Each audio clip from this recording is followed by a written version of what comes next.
Here's a tip I want to give you. We're putting this back on, hooking it up to the wall, okay? This thing is oblong. It's not round.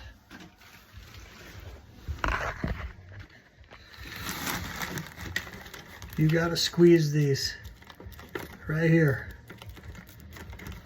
And then down. At least 3.